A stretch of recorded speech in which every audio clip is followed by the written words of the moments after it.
banat kagad. Yung pinaiba ko lang, pakita ko sa inyo how steamy, how bagong prito ito. Ayun, tumutulo yung juice, oh. Uy, OMG.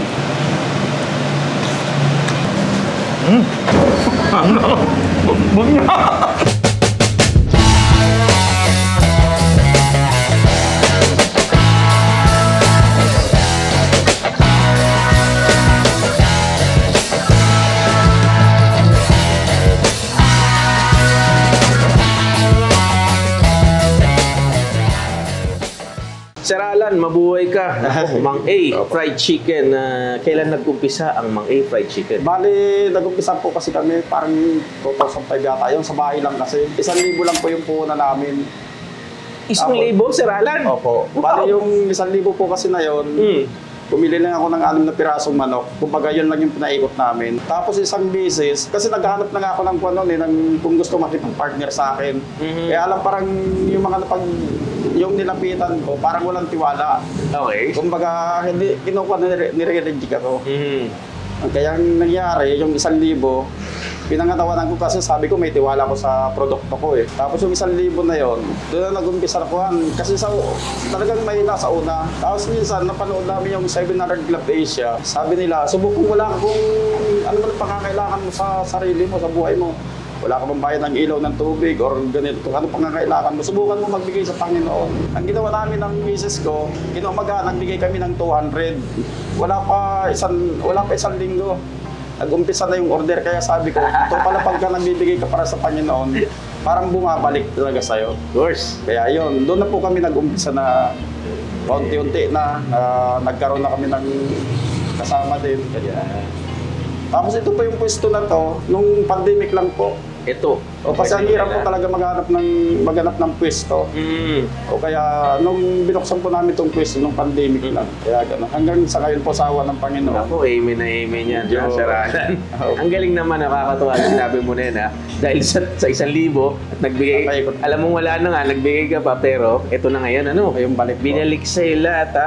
Ito, Sir, yung style ng pagluluto mo nitong fried chicken mo, ano to? Saan mo natutunan o anong konsepto? Bari, kusinero din po kasi ako dati. Kaya lang po yung hindi ako tumigil doon sa pagiging kusinero ko. Kumbaga nag-invento ako ng sarili kong timpla talaga. Aba. Kaya ayun. Pero bago po nagawa ko yung yung timpla ko talaga sarili, maraming manok yung nasira ko. Kaya talagang kinaga ko po hanggang sa na-perfect ko yung timpla, tsaka ko na po kinuha yun. Ibig sabihin pala talagang nag-test ka muna, no? Adjust, pinag-aralan mo rin. Pinag-aralan po lahat. Ito na yung tamang timpla ngayon, ha? Opo. Ito, Sir Alan, siguro, para lang po sa mga nanonood sa atin, ano kaya ang masasabi nating kakaiba sa mga fried chicken versus sa mga fried chicken ng ibang nagtitinda? Fried chicken po kasi namin, sir, masasabi ko na restaurant quality. Aba. Pwede po siguro papayag po ako na kung sakali may mga restaurant na din. Hindi lang sa pagmamayabang. Yes. Pwede ko pong ikumpara din yung galing naman. Yung lasa po. Kasi talagang restaurant quality po, hindi yung pang-kwan. Pero ang pwesto po namin nasa tabi lang, pero yung quality po talagang pang-restaurant. Ito, yan nasabi mo pang restaurant, sir, no? At kanina nasabi mo rin, 2005 pa kayo nagsimula, no? Opo. Dumaan yung pandemic ba? Diba? Laging sarado. Daming negosyong talagang sumasadsad, eh. Ano kaya ang naging sikreto mo? Bakit hanggang ngayon mayroong Mang A fried chicken?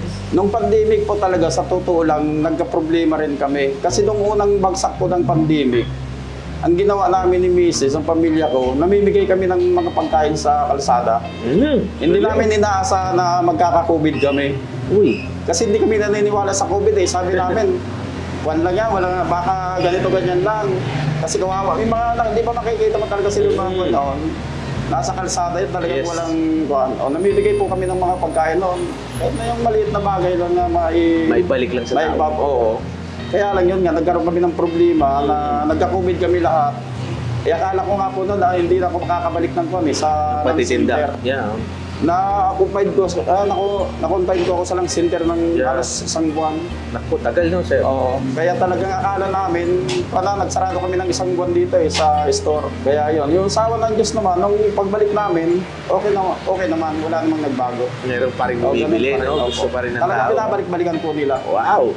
Kasi sabi nga po nila, kakaiba daw yung lasa talaga. Ayun pala. Ang Kasi galing. yung iba po kasi, di ba may mga arena yung sa fried chicken ako. Yeah. Sa amin po talagang walang arena. Natural yung balat lang ng chicken yan. Natural po talaga. Kung ano po yung manok na buo, talagang yun po yung sa amin. Ito, Sir Alan, anong oras ka nagbubukas dito sa store? Nagbubukas po kami ng 9 ng umaga hanggang 9:30 ng gabi. Sa gabi pwede pa rin. Opo. At pwede ba sila umorder online or something Hindi like... po, dito lang po kasi konti sa medyo malalapit lang eh. Yung Okay. malalayo po, pinapa-pick up na lang nila ng Lalamove or Grab. Okay. O, ganun. At meron ka bang number, sir, or Facebook page na pwede makontak ka? Meron po, Mang Fried Chicken po, meron pong Facebook. Yung Facebook meron din po, no? At saka number meron din, Opo, sir, meron no? po. At araw-araw bukas naman po kayo dito, sir. Opo, sir. Ayan, naku, Sir Alan, hindi ko na kukunin masyado yung oras mo. Naku, nakita ko doon ang dami pala. Yung manok po dito, hindi pira-piraso eh. Batya, makikita natin yung may prito manok. Kaya, tikman na natin yan. Mang A Fried Chicken, mga noy. At kakain natin dyan. Nandito nga tayo ngayon sa ang tawag dito, chef, General Tino, Caloocan City. No? Ito po yung exacto, yung address nito ng Mang A. Isang parang napaka-humble na karinderya na pagpasok namin sa loob, isang katutak na manok, batya-batya, ang nakahanda para sa mga bibili, no, mga customers. And syempre, bago tayo mag-umpisa na, chef, pasalamatan ko lang ang kaibigan natin, Kalye Food Vlog. Thank you sa info about this Mang A Fried Chicken. No? Since 2005 pa nga. Ito ang style ng fried chicken, chef, na kung tatawagin ko ito, ewan ko kung tawag mo rin din yun, chef, parang spring Spring chicken kasi Spring chicken. the size. The size and the way na niluto din, no? Walang breading, straight up na fried. Correct. Na-brace ng konti dun sa marination niya na ginagawa ni Mang A. May marination, chef, no? At ikukurek lang natin, kasi nabanggit sa atin ni Kuya Alan, nangyari, chef. Marami daw nakakapansin yung mga previous vlogs na nailabas yata about dun sa mantika na nagkukulay dark brown ba or something like that, or parang dark color. Ito ba, chef, bakit nagiging dark yung kulay ng mantika? One of the reason din kasi yung marination ni Sir Alan is parang medyo soy base ata yung nakita natin. Parang adobo, no? Oo. So, siyempre, pupunta rin din sa oil yung while sina-fry nila. Kaya ganun ang kulay, no? Medyo Kasi yun nga kanina, inabutan namin na bago yung mantika, no? At paglaglag ng mantika, ng mantika ng manok, medyo darken kagad because of the soy nga, no? Mahalo, no? Doon sa mantika, yun ha. Anyway, tikman na natin at siyempre, pasalamatan natin si Sir Alan sa niluto niya. Pagpirasan tayo. Ayan ha. Banat agad. Yung pinaiba ko lang isa. Pakita ko sa inyo, house team niya. Bagong prito ito.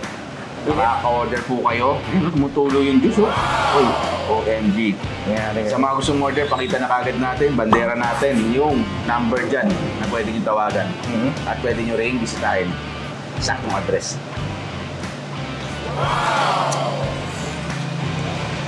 Napaulit ka agad, pwede siya.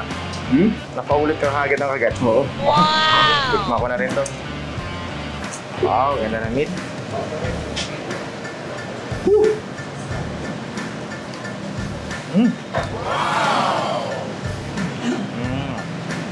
Sabi mo, sir. Ikaw nung magkwento.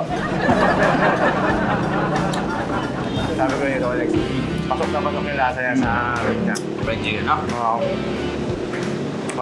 Pagdating sa meat, sa kata niya mismo, hindi bland yung pinakakat niya. Pasok. Ano ko na?